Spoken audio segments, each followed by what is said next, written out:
Hello and welcome to episode 20 of Four Guys Talkin Sports, the podcast. My name is Luke Legrano. I'm Ryan Hicks. I'm David Axel. And I'm Lawrence Legrano. Yes, Four Guys Talkin Sports, the show where all four hosts unfortunately had to turn down appearances at this weekend's NBA Celebrity All-Star Game due to prior engagements. Gentlemen, how are we doing this week?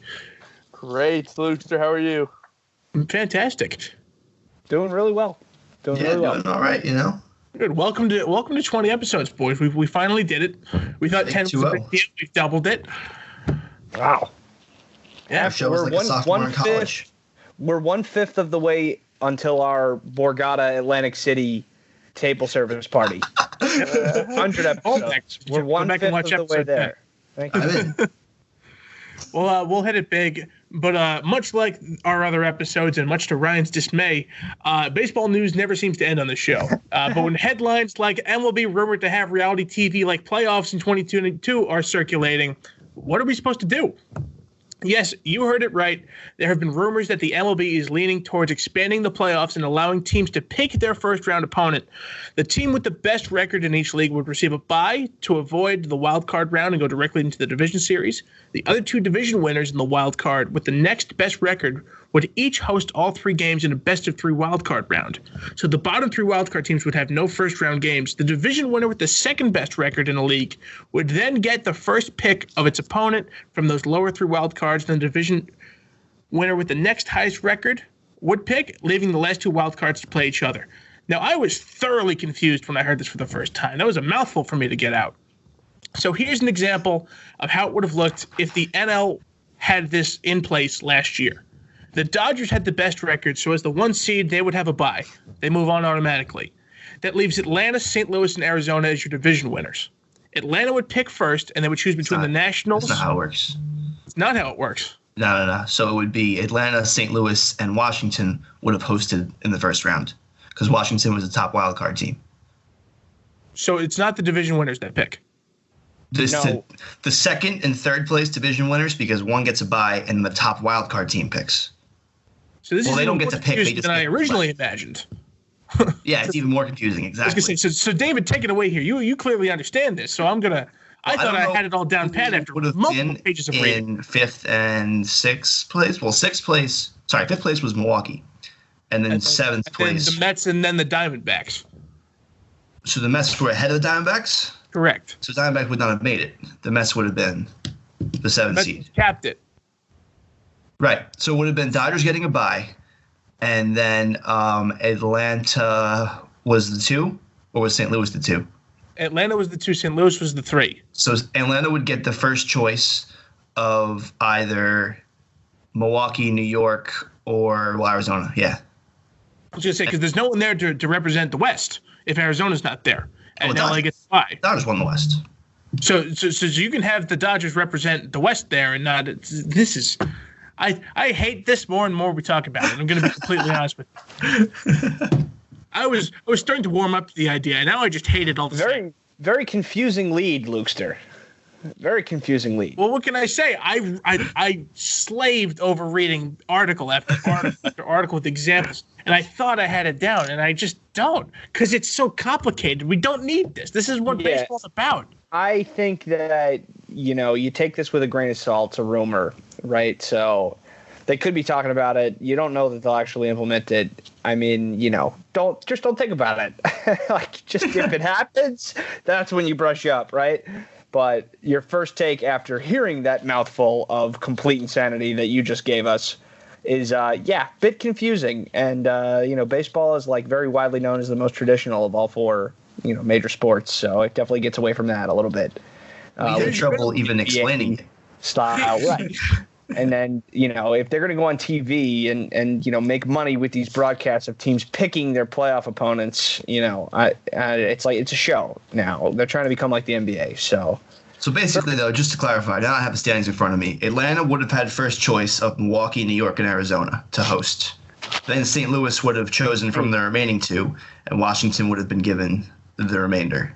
Okay, so there we go. So after those 3 best-of-3 series, which are all in one park, the lower seed does not get a home game. 3 straight games in the home team, or in the higher seed, then you're down to 4, which is our regular, where we're at. Correct. with the Dodgers being the highest seed, of course, playing the lowest seed remaining. Now, I think the big argument here, aside from all the confusion, is letting more teams into the playoffs. I think that's the base argument here. So how do we feel about that? I personally don't like it. I think it's not what baseball is. It's demeaning the 162 game season if you let 7 teams in. 5 is already kind of too much, in my opinion. I mean, they played this game for 100 years where there was no playoff, and if you had the best record in your league, you went to the World Series. Then they added a playoff series prior to that, and then a wild card came in '99, and here we are with a wild card game. I was gonna say, David, as long as I've known you, going back to Three Guys Talking Sports, you've been very anti-wild card game. No, dude, I've always been I think I'm the biggest supporter of the wild card game I know. I love it. I think it's the best possible scenario for baseball. I feel like I've always heard you complain about the way that the baseball playoffs work, though. I feel like you've always had a problem with the structure of it and what the wild card game does to the whole structure. No, I love it. I think it's great. I want to punish the wild card team. I think that they should have to lose their ace, and if you lose that one game, that sucks. You should have won your division, because if you didn't win your division for the first 150 years of the sport, you didn't even make it. There was teams that would win 100 games in the 80s and not make the playoffs because there was no goddamn playoff. You had to win your division, or that was it. That's also been another glaring issue is that someone ran the numbers, and if you did this the last 5 years, there'd be 3 different teams coming in with this new system that would be under 500 entering the playoffs. Dude, the Mets would have made it last year. Yep. That should be enough for us. Cap the conversation there. Yeah. I mean, if I would imagine that the Cardinals would have chosen the Mets if we ended up in this. Maybe not, though, because the people would have been scared of DeGrom. I don't know. Anyone was scared of our lineup. Go ahead, Ryan.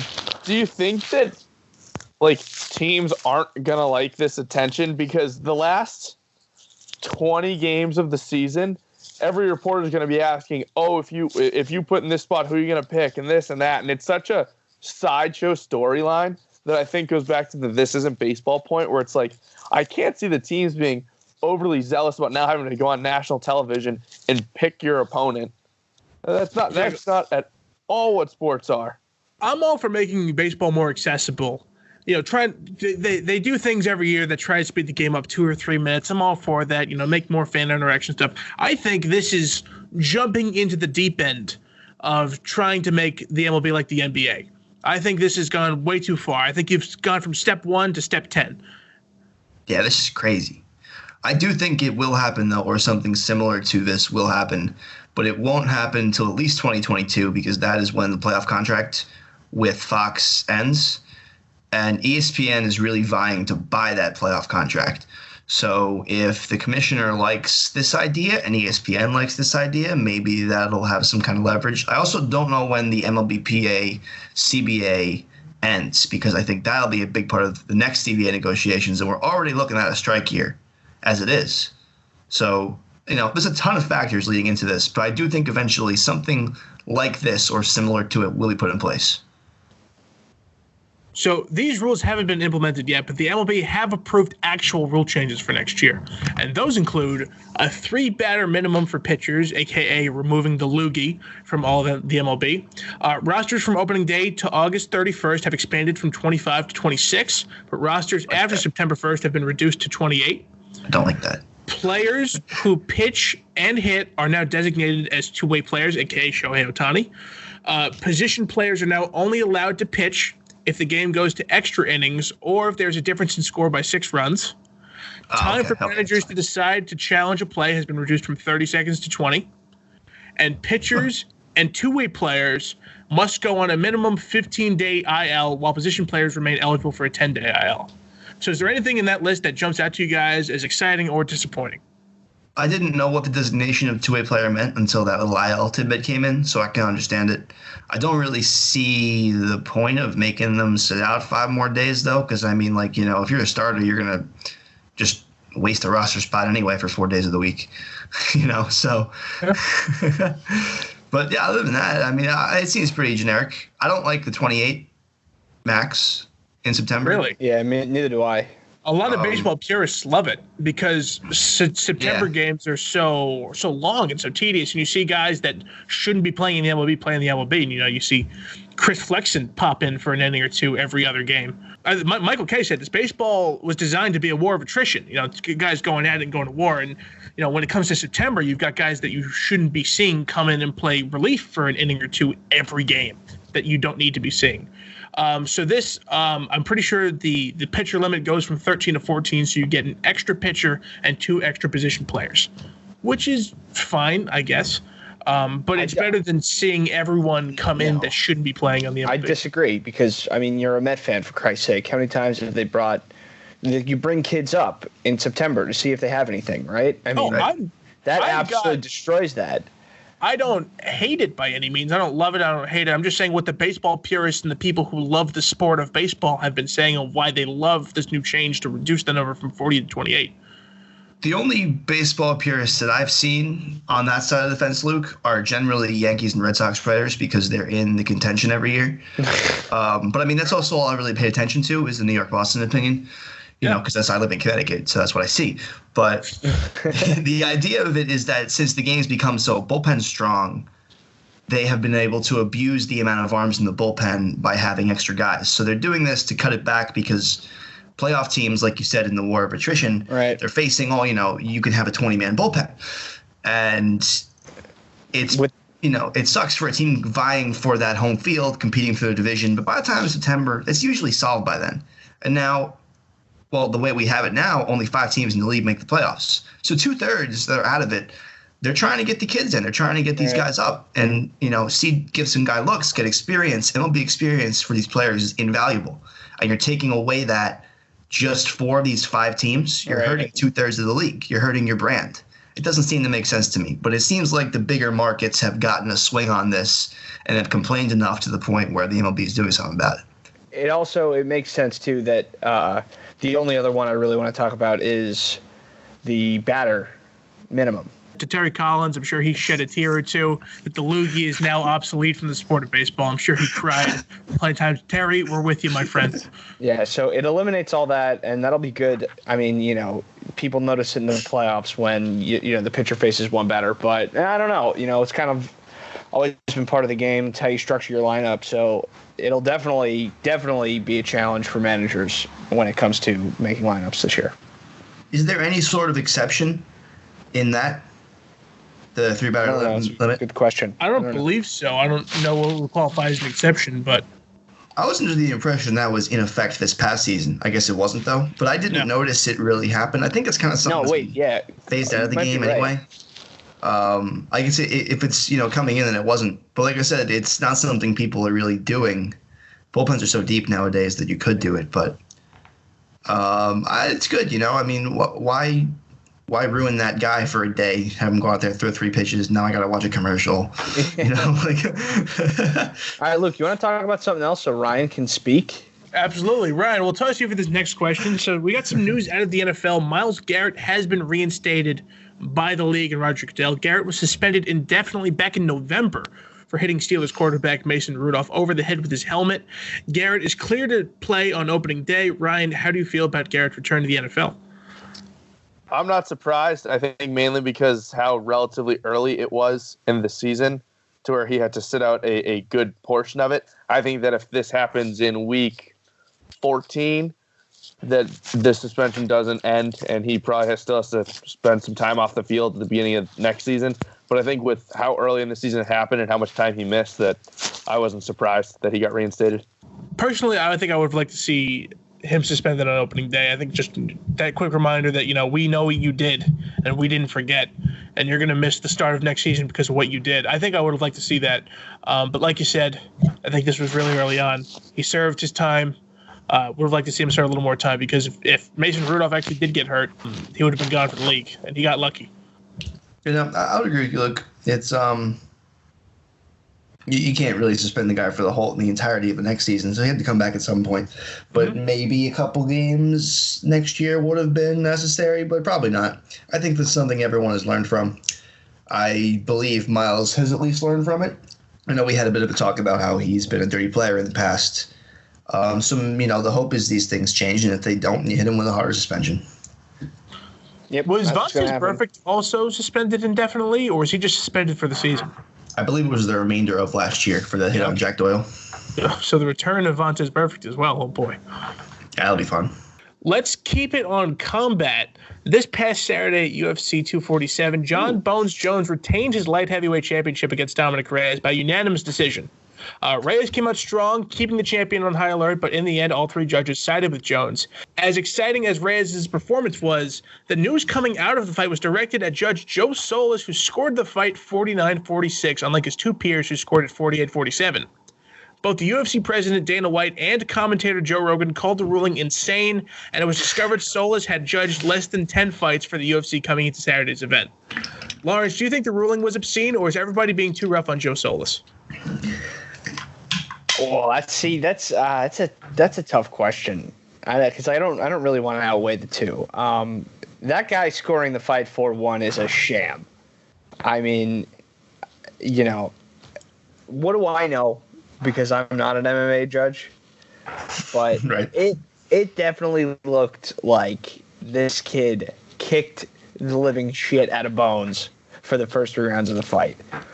And besides the championship rounds, Reyes looked really good, and it surprised a lot of people. Like, we were kind of sitting there on our couch like, oh my God, is this it? Like, is this actually going to happen?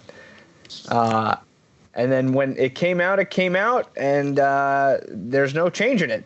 So I'm more interested to see what they do next if Jones goes to heavyweight or if they bury this kid or if they immediately give him a rematch. Because for the first time, maybe his UFC career, or at least the last 10 years, John Jones looks mortal. And this is going to be a really I mean, the ruling is the ruling. A lot of people are saying they saw 3-2 Reyes, which I would have totally been okay with. When it went to decision, I said to myself, okay, this is going to be split and it's going to be one way or the other, and either way I'm satisfied. So maybe the more surprising part is that Solis judged it 4-1, but I think the aftermath is where it's going to get really good. It's going to be interesting to see what Jones does next. You hit it on the head. I would have, watching this fight, I would have scored it 48-47 Reyes. And I thought it was going to come down to split, and I thought Jones may have had it. I totally get scoring this fight 48-47 Jones. I totally get that. Reyes, I thought, had him for the first 3 rounds, but Jones definitely gave him some trouble in round 3 and definitely had him round 4 and 5. I mean, I definitely thought it definitely looked clear that he won the first 2 rounds. I thought it was crystal clear. Right. And here's the thing that bothers me. Joe Solis gave us a warning of this because he also judged the Jonathan Martinez-Andrew Ewell fight. And the commentary team thought it was going to be an easy split decision, if not unanimous decision for Martinez. And in the end, Ewell won by split, and Solis gave him a perfect score. The commentary team has been doing this for years and years, thought it was going to be either split or unanimous for the other guy. Ewell said, no, the guy who got his ass kicked, I'm going to give him a perfect score. I mean, it is what it is. But, not to single him out, the judges really all night were, questionable at best. I mean, if you watch prelims, his last name is Adejo. I can't remember the other fight. But there was another judge there at UFC 247 who had judged one UFC fight in the last 8 years coming into Saturday. How do they pick these? I don't know. I have no idea what the process is, but at the end of the day, they're the ones that did it, and they're the ones that decided outcomes of 15 fights on Saturday. So I'm not really up on the UFC community or the news, but it does seem absolutely absurd to me that these guys are doing.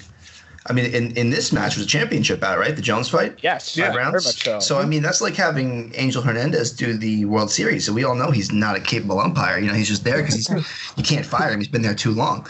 But it seems strange. Like, can they not find a more experienced guy to do this? Like, this is supposed to be your breadwinner. Like if you read to me the card from that entire fight, Jones is probably the only name I recognized. Right. So like for this fight, don't you think you want to have some higher level guys doing this? And think about if Valentina Shevchenko is. Just saying. That too. I don't, but that's fine. Think about if Reyes wins this fight. Think about if the judges agree with me and Lawrence that this fight goes 48-47 Reyes. Think about the payday Reyes gets. He just. Not only does he stay undefeated, he just took out Bones Jones. And he's got a who's belt. regarded by some as the greatest fighter of all time. Ever. He could be the greatest pound for pound fighter He ever. could be the greatest. He isn't, not in my book, but he could be. I'm praying for the rematch. I'm absolutely praying for the rematch. But I don't know. Still sticking with Anderson Silva. No, I'm not. I changed my answer. I think it's GSP. Okay. Which I think is a more respectable answer. I respect Anderson Silva, and he's my favorite because of the longevity of what he's done and how he's been able to compete at such a high level for such a long time. But I think in terms of an actual greatest fighter of all time, I think GSP is a very safe answer that most UFC fans will either understand or agree with. I just think Bones Jones is a terrible human being. He's got a terrible drug problem. After this fight, he used to have a terrible drug problem. Yeah. And after this fight, he told. Are you sure it's used to stop thinking about the refs and about the judges, which didn't help his case in my book. But I'm just one man. Fun fight though, like way better than anything I was anticipating. Oh, absolutely, 100%. Okay. How do you handle? So that's a little side note, but have you ever heard anyone say or argue that Conor McGregor is the greatest pound for pound fighter? Not. I don't know. I agree he's not, but I'm just saying, how would you handle that if someone brought it up to you? Nate Diaz. Okay. Yeah, you don't lose to Nate Diaz. Yeah. If you didn't lose to Nate Diaz, then yeah. Just like if Rousey didn't lose to Holm. Jones has one loss ever, and it was like before he was a championship winner 9 years ago, and it was like a questionable call at best. It was like he had 10 fights or something. No, he got disqualified. He got thrown out. Because the stuff in the system. That's what I'm talking about. Right. They had substances in the system, so they had to throw the fight out. Interesting. Oh, I remember that. Yeah, it was a big deal. We talked about it on Three Guys Talking Sports. I remember it. I think I watched the fight with you, actually. Hey, we very well could have. Okay, let's move on to the new flashy toy in town. The XFL wrapped up their first weekend. A lot of exciting stuff, a lot of new rules, a lot of coverage. And David, I know you said you got to watch most, if not all, the weekend. So please, give us your thoughts. I didn't get to really watch any games from start to finish, but I saw bits and pieces of the Guardians game and the Defenders game. Also, side note, I think it's hysterical that Defenders tickets are more than Redskins tickets on average, playing in the same stadium. I was shocked the Guardians played in MetLife, too. I thought they'd be in Red Bull Stadium because, they probably only sell like 10,000 tickets the most. Yeah, I think but anyways, I digress. I was very impressed by the products in the field, the way they do the coverage, the way that reporters can be on the sideline and directly go up to anyone and ask them. Like, I'm not sure if Pat McAfee worked any of those games, but I know he's going to in the future, and he's going to have a field day. He worked pregame for one of them. He worked pregame, I think, for what was the final game of the weekend? I can't remember off the top of my head. The Los Angeles game. There you go. Los Angeles, he did pregame for that. So yeah, I don't know if he's gotten a chance to be on the sidelines at all, but he will have a field day with the sideline stuff. He's gonna be better with like the punters or the kickers. Like the running backs and the wide receivers will be one thing, but like if a punter puts one on a rope, copping corner, and Pat McAfee comes flying over with the camera in his face and is now interviewing the punter on his coffin corner kick. I was gonna say, I can hear it in his voice right now. It's like, come here, son, you just dropped a dime on the 1 yard. Yeah. For the brand. Definitely for the brand. There's gonna be so much for the brand in the XFL. I can't wait. Have you guys ever seen the video of him jumping into the river in Texas? Not the one he got arrested for. Yeah, in a suit? Yeah, in the suit, right. It was on game day. They were in Baylor for, I think, the Baylor-Oklahoma game.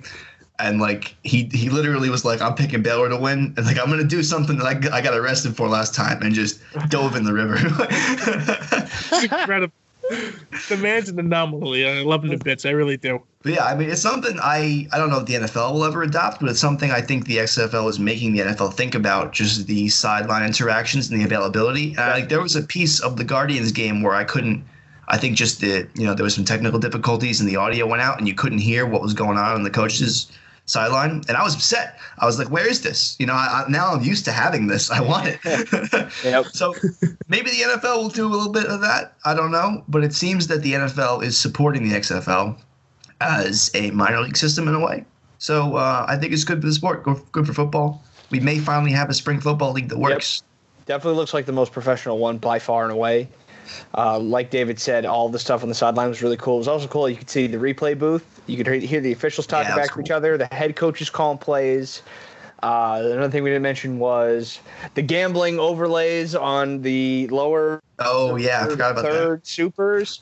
So the over/under and the spread was up there the whole time. It doesn't appease the whole country, but it definitely appeases a big part of it. I was gonna say I was one game from hitting my parlay. I thought the Vipers were gonna upset, but they didn't. The Seattle Vipers cost me my parlay. Yeah, it was cool though. So, and I think David's right. I think the biggest takeaway is that we'll see if this thing can stand up and not fold before the season's over, and if the NFL takes a look and starts to mirror anything that is working. As I mean, they had Steve Levy calling the first game. They were on ABC, for Christ's sake.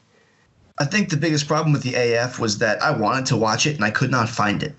This stuff is everywhere. Yeah, like you said, it was on ABC, it's on Fox, it's on ESPN. Right. So I think on TV contracts alone, they will survive at least this season. Right. They're not on like Pop TV or Spike. Yeah. After the second season is when you're going to have to think about, do we continue this? Right. Because they're probably going to have enough headway to go into a second one if this continues the way it does. And the video of the St. Louis team celebrating locker room afterward is just awesome. Like I think that just encapsulates what this league is going to mean. Like it's just a bunch of kids that just graduated college looking for clout. Like they're trying to make a brand. They're trying to, be the story. It's cool. It's nice to see. The clout chasers of the football world, an autobiography. I can't wait. All right. Let's move on to the return of question of the week. Last week, I asked everybody what trait or skill they would steal from an athlete, and we got plenty of answers to go through. We've got quite a couple. So Tal Kamal said Brett Favre's arm or Mariano Rivera's cutter. Leslie Howard said the money skill of any pro athlete. I like that. Nick Capaldi said either McDavid's speed or Gretzky's hockey IQ. Pat Pitt said Matt Stafford's arm. Mike Parr said, if you count Ryan Hicks as an athlete, I want his ability to live on a diet of beer and saturated fat. I think that might be the best answer. Way to go, Michael. I think you got the best answer so far. Too many food groups. Eric Kerr said LeBron's slashing ability. Justin Cerise said their work ethic. Slashing ability. Like how he doesn't get called for fouls? No, how he had... Apparently slashing ability in basketball is when you drive to the net and create offense. I didn't know what that meant. I had to Google. Wait, who said that? I missed that one. That was Eric Kerr. Oh, excellent. Not a big basketball guy over here. Yeah, same. Mr. Sean Dowd said there are a few names that come to mind, but an athlete's sportsmanship over anything since it's dying skill. Matt Schindler said Kenny Stabler's ability to be the coolest cat to ever walk the earth. John Schindler said Larry Bird's passing, and Dave DeVino said Vince Carter's hops. And Lawrence, when I asked this question last week, you said you got it. Oh, so yeah. Let's have it. And it's from a sport that no one picked because I'm a loser. So I'm totally going to take Dustin Johnson's drive. That's exactly what I want. That guy hits bombs. I play on much, much easier courses than he does. If I had his drive, I would start like birdie and par fours and shit. So I'd be totally okay with it. And I'm having a lot of fun playing golf in my later years in life. So you're not there yet. No, I'm not. I'm not there yet. But I'm not the 3-sport athlete I once was. So I'll take the golf. I'll take the 340-yard drive, and I'll start beating Ryan pretty consistently. I mean, I already can, but that's fine. That's rude. Yeah. Ryan, you want to give it to us? I will. So I broke this question up into 2 phases: from now until I'm 40, and then from 40 on, because that's the way it works. So I'll take the drive down the line. God damn it! Can I go play sports professionally right now if I do something different? From now until I'm 40, McDavid speed, because I would absolutely tear up any adult or beer league that I would play in. Every pass that came to you. I'm kidding. I'm sorry. When you're that fast, you don't need someone to pass you the puck. You go get it and you bring it down the ice. There is no passing when you're that fast. And for once I'm over the age of 40, and this is where my clear maturity shows and Larry's immaturity, is that he wants the drive, I want the short game and the putting. So I'm taking Tiger's short game and putting, because while Larry's bombing at 340 yards into the woods, because we don't play on any I have foam. Johnson's drive. I'm going to put it right on the green. Yeah, and then you're gonna 4-putt, and I'm gonna get there in 2, putt from or chip in from wherever, and I'm gonna rack birdies all day. It's gonna be great. A little tension knowing that you both suck, right? My short game is much more consistent than my drive, I would say. So that's why I'm taking the drive. We've never golfed together, which is something we have to settle soon. Strange. Yes, definitely. Strange. Right? Crazy. But I'm not worried. All right. You should David. So it took me some thinking to do this, but I ended up going with Aroldis Chapman's fastball. Oh. Because I think that would just be so much fun. He's hit like 105 on the gun, and I mean, if I was able to do that, I feel like any pro team picked me up too, you know. And like being a closer has got to be one of the best jobs in sports. Like you only play when your team's winning. You just get to sit in the bench and dick around the whole time, and then you go in and you get 3 batters, and that's it. And like, when you blow it sucks. But what does that happen like twice a year? You know? So I just think that'd be awesome to be able to throw 105. You know, because like, I mean, who's gonna hit that? Not me. No. So I had something in mind last week when I asked the question, but I never wrote it down. So when it came time to think about it, I couldn't remember it. So I flipped and flopped on a lot of things. You know, I said, do I want Keith Yandel's hockey IQ? Do I want Bone Jones' cardio? And then it finally hit me. My answer's more of a party trick than a sports trait. David, I want the real best pitch in baseball. I want Clayton Kershaw's 12-6 curveball. Okay. Because that thing moves better than any pitch I've ever seen in my entire life. That thing comes at you. You don't know if it's a changeup, a fastball, or a curveball. And by the time you're ready to make a decision, the thing's already on the ground. It's just the most phenomenal thing I've ever laid my eyes on in the sport of basketball. After going through a strike zone, too. It's on the ground. Exactly. It's just incredible. There's no one that does it like Kershaw. So that's my answer. I want Kershaw's 12-6. Problem is you can't really survive on that, though. You know what I mean? Like, you can't just throw a curveball every time. Sure, but like, what if you go to like a party and it's like, hey, someone throw me a baseball, and then boom. Oh, so you just want it for the fun aspect. See, like, I want to be a closer. Yeah. You know, I just want to be able to move a baseball like a goddamn magician. All right, so those are our answers for question of the week. We're happy to have you back. I'm surprised you didn't say like Steven Gostkowski's legs, so you could finally hit that 55-yarder. David, I can do that anyway. 6 months, David. I can do it anyway. God, no, you can't. No, you cannot. All right, kids, quit doubting me. Lawrence, you've got our question of the week for this upcoming week. So what do you got for us? Cool. So my question of the week is going to be, what is your favorite sports movie? Really broad here. You can go biography, Space Jam, Looney Tunes, anything you want. Got to be related to sports. And if anyone says Fever Pitch, you're not welcome back. They played softball. That was more of a musical, though. Yeah. Have you guys all seen Sandlot by now? I have not. No. Oh, I have, but I didn't see it until sophomore year of college. So all the endearment of the Sandlot didn't hit me like it should have, because I was 19 and I didn't think that a kid hitting a baseball as a 9-year-old was funny. So I didn't get all the majesty out of it that everyone claims to be there. I also was really lit on the Mighty Ducks too, so I got to really catch up with those. But my answer is so ass backwards. I don't know if any of you have seen the movie. I know exactly what your answer is. Yep. Field of Dreams? No. I haven't seen that. I haven't either, actually. That'd be easy. What? I haven't seen Field of Dreams. I haven't seen it. I've heard great things. I just haven't. Baseball fan you guys are? You're not a field. What? Yeah, now I think I have to. They're doing the Field of Dreams game this season. I was told roughly a couple months ago by Justin, because he also found out that I had never seen Field of Dreams. So I've only heard great reviews. I've just never had the time to sit down and watch it. It's I shouldn't say the time. The drive. Just watch the finale of Blue Mountain State. It's the same thing. Can that be the movie? I wish. But yeah, it totally could. The movie was terrible, though. You shouldn't say that. Yeah, the movie was awful. I didn't see the movie. I was told not to see the movie. Terrible. I mean, you should watch it just to say you did, but it wasn't good. Yeah. Like the Entourage movie. It's the exact same thing. It definitely brings some closure to the series, though, just from a plot standpoint. But I like closure. I'll watch it then. But a badly produced movie. I've seen plenty of those. Don't worry. All right. It did come from a Kickstart, literally. So, favorite sports movie is our question of the week for episode 21. Be sure to give us your answer so we can read it on the next episode. Lawrence, here's your cue. What time is it? Mailbag. Ladies and gentlemen, welcome to Mailbag. Let's get right into it. So, Dave Davino wants to know, with Team LeBron looking stacked, who do we have winning the NBA All-Star Game this weekend? I think Team LeBron's going to win.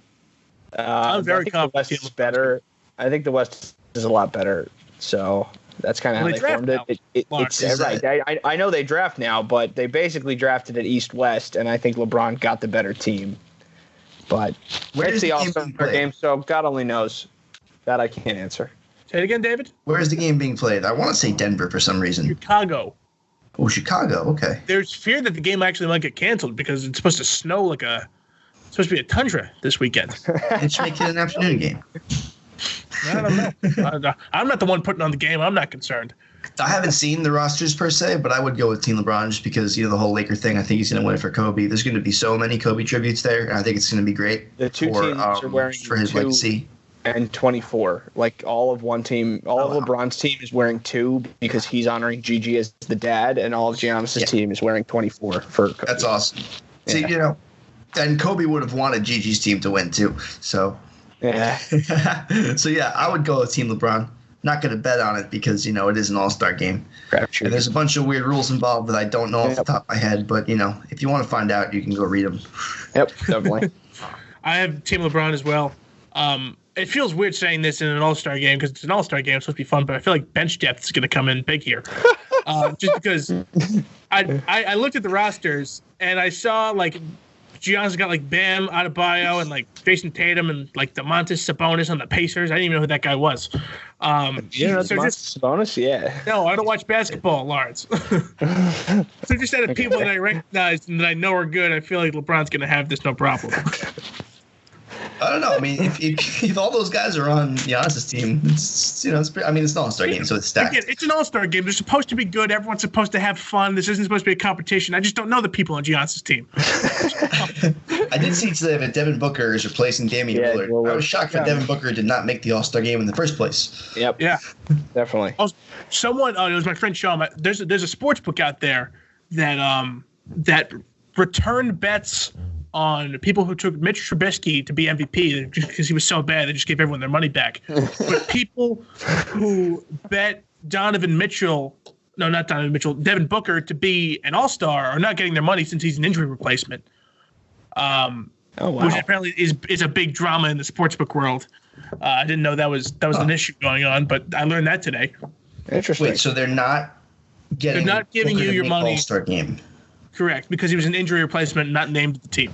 But they are getting Trubisky MVP. They're getting a refund because he was so bad. That's a marketing promotion. Oh yeah, it's totally a promo thing. That's different. Cool little loophole that I figured out. If you are a New Jersey resident bettor, so go ahead. They cannot make a profit off of a New Jersey-based college team, which means that if Seton Hall were to win the Big East tournament, which they will be the 1 seed most likely going into the tournament, they have to refund any bet you made on the future for the winner of that tournament. So say you bet on Nova or Creighton and Seton Hall wins, you get your money back and you have money on those guys. So it's something that you don't really see in sportsbooks, something that you guys may want to take advantage of because I know I will be. David Agasella cheating the system since 1996. I don't even think. Will they even offer lines though? I think. They have odds for every team that's not Seton Hall, and it says we'll refund you if Seton Hall wins on top of the odds too. Same thing for Rutgers in the Big Ten, but Rutgers is not winning the Big Ten. Seton Hall is the favorite to win the Big East. Right. That makes sense. Good to know. All right, Pat Pitts wants to know what's the best sports team we've ever assembled in a video game. Jeez. That's cut deep. I have an answer for this one. I get an answer. Go ahead, Ryan. When I first got my PlayStation 2, so I want to say 2011, 2010. No, earlier than that, probably. I digress. I had a backup baseball team that went 196-0. That's where my mind immediately went. It was backyard sports. It was nasty. Just because every other team, you can automatically force trades and everything, but my backyard baseball team, I wouldn't let anyone touch that team. Before I give my answer, I'm going to complain a little bit because I've been playing NHL 20, and I'm doing so. I was telling this. I tanked my first year, and then I won the lottery. I got Lafreniere. And then in 2021-22, the Rangers got 99 points, and that was the first wild card team. It was ridiculous. Wow. But my best team ever, MLB 15, the show, I did a fantasy draft, and I just won the lottery. I had, like, my outfield was Cespedes, Alex Gordon, and Joey Bats. Kershaw was my ace. I had Anthony Rizzo, D. Gordon, Adrian Beltre. That was the start of Eric Kratz. That's how I found out who Eric Kratz was.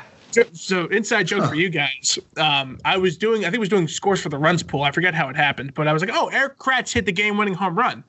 And Justin looked at me and goes, who the hell is Eric Kratz? I go, he's a journeyman backup catcher. He's on my MLB The Show team. And then a year and a half later, fast forward, Justin texts me in all caps, Luke, in a screenshot.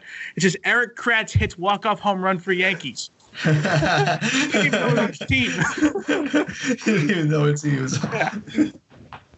So my answer is going to be a bit of a cop-out, but the whole GameCube Mario baseball game when you had to play the challenge mode and you had to get the flags to beat the player. So I had Donkey Kong as my captain. I wiped the floor with everyone and stacked up that team to go into Bowser's Castle and mess them up. And mercy them in like 3 innings. It's great. David, you don't know how much Pat's going to appreciate that answer because Pat and John Franklin had a mission in between finals and when we graduated senior year. They wanted to play 100 games of Mario baseball, and they got to like 75, and then we graduated. They didn't make that. That's a lot. Pat's gonna love that period of time. Yeah. There's a lot of extracurriculars going on in that time period as well. They'd play 6 or 7 games a day. So 7-game series every morning before breakfast. Yep. So what's funny is when my dad and 3 of his buddies lived in an apartment, 2 of them had jobs and 2 of them didn't. And my dad said every day him and his buddy would go off to work and the other 2 would sit there and play backyard baseball on whatever system they had back there in their robes. And they would come home from work and they'd be doing like best of 45 series. Except for the 1 month they had to go collect their unemployment check, they would wear suits and come home and play Mario baseball in their suits. I was going to ask how they paid for the apartment, but unemployment checks. There you go. The U.S. welfare system at its finest. Yep.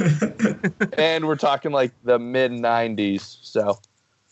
That was kind of like my house last year. It was expensive. 2 of us went to work every day, and 2 played Fortnite all day. Crazy how life repeats itself. Lars, did you give an answer? Backyard sports. I was with Ryan. Oh, okay. All right. Tom Kamal wants to know, what can baseball do to grow in popularity without stars that want to be popular? The playoff thing. So this was a big talking point on the Michael K show today. And David, I know you watch, so I want to ask you. Lawrence and Ryan, do you know who won the batting title last year? In which league? In the AL. Oh, I do. Yeah, but I knew before today. You know what I mean? I didn't know until today. Lawrence, you have any idea? It's someone ass backwards. I know that. Ryan, do you know? No, I couldn't even make it. He plays in the Central. It's Tim Anderson on the White Sox. I knew they weren't getting Tim Anderson on the White Sox? And Ryan, you probably don't know who that is. He's known for he hit that home run against the Royals and bat flipped and then got thrown at the next pitch, and then he just kind of walked to first base and the bench is cleared. That's Tim Anderson. Like 330 this year. 335. I'm pretty sure he edged out Yelich for the entire league. Right. They're facing different pitchers though, so it's a different ball game, but same idea. Yeah. But that's wow. And Tim Anderson came on Mike K show this morning, gave an excellent interview. But they were talking about how Tim Anderson's one of these few players trying to make a brand for themselves. Mike Trout's the best player of our generation. Mike Trout doesn't do commercials like Tom Brady does, or OJ or OBJ does, or Ovechkin or Subban, or Mike Trout just kind of does his own thing. Yeah, Baker has more commercials than wins. Baker. You're right. Yeah. More commercials and touchdowns this year too. Exactly. But it's hard because there's a select few players who want to try and make a brand for themselves. And I think the thing with baseball is they just kind of want to be left alone. See, like the thing though, an issue in that idea with baseball is it's not really a sport that lends itself to stardom. You know, like you have 9 batters, your pitchers pitch every 5 days. So it's not like the NBA where, you can carry the team, or the NFL where you're the quarterback and you're always there. Hockey, you're always in the ice. You have to wait your turn. And also the fact that the playoffs are so small Do you remember the last time Mike Trout's played a playoff game? And he's by far the best player on the planet. No, he has, but they didn't do very well. Yeah, they lost to the Orioles, I believe. They got swept back in like 2012 or 2013. Yeah, there you go. The Orioles were in the playoffs. That's the big news. So, at least I'm pretty sure. I could be wrong about that, but I'm like 95% sure that happened. But so they want to expand the playoffs for things like this. They want to be able to get these stars into the playoffs. I also forgot who brought this up, but baseball also isn't a sport that, isn't meant for big moments. Like, when the Packers are in the last 2 minutes, the ball is Aaron Rodgers. Like, you'd look for Aaron Rodgers to make the big play. It comes down to the last out of a baseball game. It could be Tommy LaStella for the Angels. Who knows Mike Trout where he is in the lineup? It could be any of those guys. But I would challenge you to find a more anxious group of people than the people that would be in a stadium in the bottom of the ninth with 2 outs and the tiny run on base. As a baseball fan, I agree. But this is the part of trying to grow baseball. We're trying to make this bigger game to attract more people. And to do that, you need star power. And I'm saying that these moments that baseball, while us fans really care about those, it doesn't lend itself to be this colossal moment where someone can make a name for themselves unless you're like Wilmer Flores.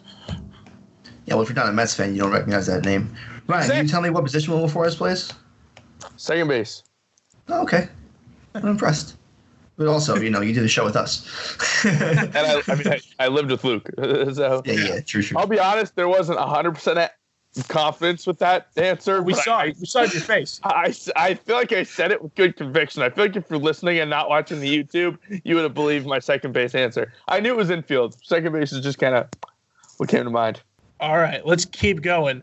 This one's going to get a little light. John Franklin wants to know, what 2 mascots do we think would make the cutest couple? Now, Mrs. Met's the only female mascot I can think of, so she has to be part of it, right? That's just statistically. Why can't we have a homosexual couple of mascots? I mean, now you're just being intolerant, Luke. Go on. No, but like a whale with a Gila monster, is that cute to you? See, I think Gritty and the Philly Fanatic would be awesome. That's just me. Yeah, it's a good point. I think Gritty would look good in a skirt, too. So, that might play. You never know. I was trying to, honest to God, when you said the question, figure out the perfect match for the Stanford tree. But I haven't come up with anything yet. That is tough. It's a tough one. That's what I was trying to play matchmaker for. Maybe that little Notre Dame Fighting Irishman. Not bad. I'm trying to think of a dog. Georgia Bulldog. Does that count? I mean, do live mascots count? Right. Hey, maybe. They have a literal bulldog as their mascot. Yeah, Texas. True. All right, that's my vote is the Denver Bronco and Otto the Orange. There you go. I think that'll be a cute couple. Otto the Orange. Yeah, Otto the Orange. Why not, right? I like it. All right. And to close out mailbag, Aunt Phil wants to know, with the Summer Olympics approaching, how do we feel about the new sports being added? Those sports include karate, sports climbing, surfing, skateboarding, the return of baseball and softball. And boys, I can't tell you how upset I am that we have to wait until 2024 to get breakdancing in the Summer Olympics. I really thought we were getting it this year. That's quite amazing. We have to wait until 2024 in Paris to get breakdancing as an Olympic sport. I'm pissed. It'll be quite a spectacle to see. I don't know. I think it's awesome, though. I'm all for expanding the Olympics. The Olympics are probably my favorite event in all of sports. I'm sure, as you guys know, very patriotic. But yeah, no, I think skateboarding will be awesome. Shaun White's probably going to win a gold medal because I think that'd be cool. Maybe he will. I don't know. I don't know his skateboarding talents, but he's supposed to be good at it. I don't know how surfing would be scored. That's the only thing that I'm going to question. Also, I mean, where are the Olympics this year? Tokyo? It's probably just scored, like normal surfing competitions. I don't know how those are scored either. I didn't know they had those. But I'm not going to pretend like I understand how surfing is scored, but I think you've got like a time limit to do a certain number. I don't know. Yeah. Is it going to be in the ocean? Are they going to have an artificial stadium for surfing, like a wave pool? Like, what is this going to be? Kelly Slater's new automatic wave pool. Because it's in Tokyo, and then Paris. I don't think Paris has ocean access. So what are you going to do? You can't go surfing in the Mediterranean. That's not how that works, But so I guess those are things that we'll have to lend to the Olympic Committee. Breakdancing is interesting. Karate, I don't know why karate wasn't in it. They've had judo forever. Is it going to be like fighting karate or like the show karate though? You know what I mean? Like the style, like you're getting your points for how you look. Karate. Yeah, or like actually sparring and like oh, this guy's knocked out, so you win. No, I think it's probably routine would be my guess, but I don't know.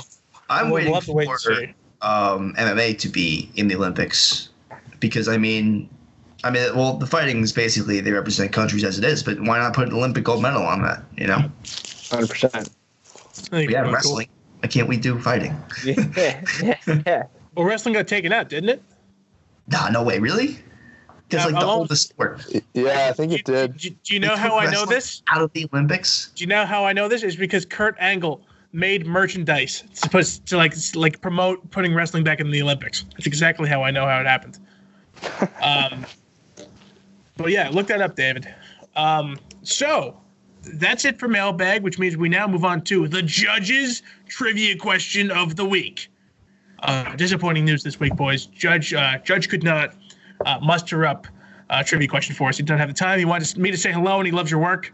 So you're getting a Lograno trivia question of the week this week. David, if you listen to the Michael K. Show on Wednesday, you'll know the answer to this. I didn't listen to the entire thing. Wrestling also is definitely an event in the Olympics. Oh, so they brought it back. Okay, that's good. It never left. It's been there since 804. It was definitely threatened to leave. I'm 100% positive about that. Wrestling was never a surefire thing in the Olympics. Maybe it was like used as a bargaining chip for skateboarding, but like, I don't know. So let's get on to trivia. Gentlemen, the category is baseball. Oh, I'm screwed. Real straightforward question for you again. What player comes first in the baseball encyclopedia? What do you mean by baseball encyclopedia? So if you were to take every single if you put every baseball player in the encyclopedia alphabetically, who comes first? Lawrence, go ahead. I got it. Is it not Hank Aaron? I'm gonna save it. Yeah, Hank Aaron is my guess. Hank Aaron's incorrect. Whoa. It's got to be somebody with like 2 A's and a D. Yep. It's going to be some obscure relief pitcher that played for a month for the St. Louis Cardinals in 1958. So I'll give you your first hint, David. I'll give you the hint I had written down here. The player in the second slot is Hank Aaron. So that's not a hint. Well, it confirms you need an AA. It's someone that played during my lifetime. I knew that already. Yes. So second hint, this player played from 04 to 15. Oh, okay. That's a big hint. Can you tell me what position he played? Or is it too much? Probably not. No. I'll give it a look up. If you don't know, then that's already a hint of itself. It's true. It's true. He was a pitcher. I got nothing, man. Probably a relief pitcher. There's no way I get it. Yeah, I think there's no way I get it either. I'll give you your last hint. Nope. He played for both the Mets and the Red Sox. Oh, I should get it then. He just owned the shit out of us. Asshole. 15? He retired at 15. Correct. But he wasn't on the Mets then. Benny Ag. That was when I started. Say it again, Lawrence. Nah, it was a joke. Oh, Okay. did he have 2 A's, Agbaiani? No. Yes. Wait, no. I was like, I thought you were talking about the player, and I was like, yeah, I told you that. I don't know, Luke. I have no idea. Yeah, what is it? From the 08 Red Sox and from the 2013 New York Mets, relief pitcher David Aardsma. I would never have gotten that. But it was a relief pitcher that probably played in the Mets for about a month. His longest tenure was he played 2 seasons, not even 2 full seasons, 2 seasons with the Seattle Mariners. Then he bounced around. Yeah, so I mean, I got the profile right. I just guessed the wrong decade. You nailed everything about him, just couldn't get his name, which was the important. Yeah, exactly. So we'll chalk that up as a half point for Judge. Otherwise, better luck What was your next time. question? It was. Yeah, right. But, I always get my blessing from Judge before I ask questions. Okay, fair. So we'll give him a half point. All right. Well, that does it for the 20th episode of Four Guys Talking Sports. Be sure to like this video, subscribe to our channel. Be sure you follow us on Apple Podcasts and on Spotify so you don't miss the next 20 episodes that we provide for you. For all of us here at Four Guys Talking Sports, my name is Luke Lograno. I'm Ryan Hicks. I'm David Acasella. And I'm Lawrence Lograno. Ladies and gentlemen, we hope you enjoyed this episode. We will